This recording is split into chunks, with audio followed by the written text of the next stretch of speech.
Hello friends, welcome to my YouTube channel The Knowledge. दोस्तों as like previous lectures we are going to discuss the whole Indian polity. और दोस्तों पहले किसी lecture मैंने promise किया था कि मैं एक लेक्चर पूरा इंडियन पॉलिटी के प्रीवियस ईयर्स में जो भी कॉम्पिटेटिव एग्जाम से क्वेश्चंस पूछे हैं उसको हम डिस्कस करेंगे। तो दोस्तों मैंने बोर्ड पे वही कुछ क्वेश्चंस लिखे हुए हैं इंडियन पॉलिटी के, जो कि किसी न किसी एग्जाम में दोस्तों पूछे हुए हैं, जिसको आप एक एक लाइन ध्यान से देखें। और दोस्तों जहाँ ये स्लैश का निशान बना हुआ है उसके आगे मतलब दोस्तों नेक्स्ट पॉइंट शुरू हुआ है। ज़्यादा से ज़्यादा क्वेश्चंस कवर हो जाए इसलिए मैंने लीनियर सीक्वेंस में लिखा है, ताकि ज़्यादा से ज़्यादा हम कंटेंट कवर कर सकें इस बोर्ड में। ठीक है दोस्तों, तो आइए एक एक करके शुरू करते हैं।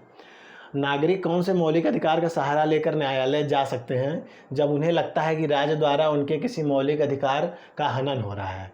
तो दोस्तों वो है संविधान के उपचार का अधिकार। ये दिया है दोस्तों अनुच्छेद 32 में। ये और दोस्तों ये अनुच्छेद 32 को दोस्तों डॉक्टर भीमराव अम्बेडकर ने संविधान के भाग 3 का हृदय और आत्मा कहा था। ठीक, तो दोस्तों इसको याद रखिएगा। अगला पॉइंट है दोस्तों, ऐसे अपराध जिनके लिए पुलिस न्यायालय के आदेश के बिना किसी व्यक्ति को गिरफ्तार कर सकती है उनको बोलते हैं संज्ञेय अपराध। अगला पॉइंट है, किसी व्यक्ति की गरिमा को कौन सुनिश्चित करता है? दोस्तों बंधुता, फ्रेटर्निटी। अगला पॉइंट है दोस्तों, कौन सी सरकार संवैधानिक कानूनों और नागरिक अधिकारों के दायरे के अंदर ही काम करती है? तो दोस्तों लोकतांत्रिक सरकार। लोकतांत्रिक सरकार की एक और डिफिनेशन है दोस्तों, जैसा कि दोस्तों आप देखिए लिखा हुआ है कि अंतिम निर्णय लेने की शक्ति लोगों द्वारा चुने हुए प्रतिनिधि के पास होती है। दोस्तों ये दो डिफिनेशन है लोकतांत्रिक सरकार की, तो इसको आप जरूर याद रखिए। ऑब्जेक्टिव एग्जाम में ऐसे लिखा हो तो ऑप्शन में लोकतांत्रिक, राजतांत्रिक, अरिस्टोक्रेसी ये सब था, तो उसमें लोकतांत्रिक राष्ट्र सही आंसर होगा। अगला पॉइंट है दोस्तों, भारतीय संविधान का कौन सा अनुच्छेद संघ और उसके क्षेत्र के बारे में बताता है? दोस्तों तो भाग 1। भाग 2 दोस्तों सिटीजनशिप है। अगला पॉइंट है दोस्तों, M.K. स्टालिन तमिलनाडु के 8वें CM बने मई 2021 में। अगला पॉइंट है दोस्तों, सूची 8 में भारतीय संविधान द्वारा भाषाओं की मान्यता बताया गया है। पहले 18 थी, फिर 22 हो गई। बोडो, मैथिली, संथली और डोंगरी ये 4 भाषाएं बाद में जोड़ी गई। जानकी रामचंद्रन तमिलनाडु की पहली महिला मुख्यमंत्री थी। अगला पॉइंट है दोस्तों, 1946 में अंतरिम सरकार के रक्षा मंत्री के रूप में बलदेव सिंह को नियुक्त किया गया था। अगला पॉइंट है दोस्तों, MG नरेगा का फुल फॉर्म तो Mahatma Gandhi national rural employment guarantee act, ये 2005 में आया था दोस्तों। अगला पॉइंट है दोस्तों कि किस भारतीय अनुच्छेद में स्टेट की परिभाषा दी है? दोस्तों अनुच्छेद 12। ठीक है, राज्य की परिभाषा अनुच्छेद 12 में दिया हुआ है। अगला पॉइंट है दोस्तों कि अनुच्छेद 17 किस टॉपिक को कवर करता है? दोस्तों तो अनटचेबिलिटी, अस्पृश्यता। अनुच्छेद 18 जो है दोस्तों वो है अबोलिशन ऑफ टाइटल्स, कि आप किसी भी बाहर कंट्री या उससे देश से किसी भी उपाधि की धारण नहीं कर सकते, ले सकते। अगला पॉइंट है दोस्तों कि अनुच्छेद 75 में लिखा है कि मंत्रिपरिषद सामूहिक रूप से लोकसभा के प्रति उत्तरदायी है। अगला पॉइंट है, मूल भारतीय संविधान को किसने लिखा? तो दोस्तों एक व्यक्ति थे जिनका नाम था प्रेम बिहारी नारायण सक्सेना। इन्होंने संविधान की जो मूल प्रति थी इसको इन्होंने ही लिखा था। 6 महीने पहले में लिखा, मतलब जिस दिन संविधान बना उसके 6 बनना शुरू हुआ उसके 6 महीने पहले उन्होंने लिखा था। और उसमें 395 अनुच्छेद और 8 अनुसूची थी। ये एक प्रसिद्ध सुलेखक थे। ठीक दोस्तों, सुलेखक, कैलीग्राफिस्ट। और संविधान की जो मूल प्रतियां दोस्तों वो आज भी हीलियम से भरे हुए केस में रखी हुई हैं। अगला ये दोस्तों हीलियम इम्पॉर्टेंट है, ये क्या कहते हैं, इसको आप ध्यान रखिएगा। अगला पॉइंट है, संविधान सभा के सचिव कौन थे? दोस्तों तो HVR अय्यंगार। अगला पॉइंट है, राष्ट्रपति द्वारा राज्यसभा के 12 सदस्यों को मनोनीत किया जाता है। ठीक दोस्तों, फिर अगला पॉइंट है, लोकसभा के स्पीकर को पद और गोपनीयता की शपथ राष्ट्रपति दिलाता है। और दोस्तों राष्ट्रपति के पद और गोपनीयता की शपथ कौन दिलाता है? दोस्तों सर्वोच्च न्यायालय का न्यायाधीश। ठीक दोस्तों, तो ये दोनों पूछा हुआ है दोस्तों, एक एक लाइन आप इसका जरूर देखते चलिए, इसको नोट डाउन करते चलिए। अगला पॉइंट है, मौलिक अधिकार किस देश के संविधान से लिए गए हैं? दोस्तों तो अमेरिका के संविधान से। USA मतलब यूनाइटेड स्टेट ऑफ अमेरिका। मौलिक कर्तव्य जो कि 42वें संविधान संशोधन से अपने संविधान में जोड़े गए थे, फंडामेंटल ड्यूटीज़, ये इसको किस देश से लिए गए हैं? दोस्तों तो ये है रशिया। और इमरजेंसी प्रोविजंस, आपातकाल के प्रावधान किस देश के संविधान से लिए गए हैं? दोस्तों तो वो है जर्मनी। और अगला पॉइंट है दोस्तों कि किस वर्ष में मुस्लिमों के लिए अलग निर्वाचिका की मांग की गई थी? दोस्तों तो 1909। और दोस्तों मुस्लिम लीग की स्थापना किस वर्ष हुई थी? वो दोस्तों था 1906। अगला पॉइंट है, संविधान सभा के मुख्य प्रारूपकार चीफ ड्राफ्ट्समैन कौन थे? Chief draughtsman SN Mukherjee. अगला पॉइंट है दोस्तों कि किसके नेतृत्व में BSP का गठन हुआ? बहुजन समाज पार्टी।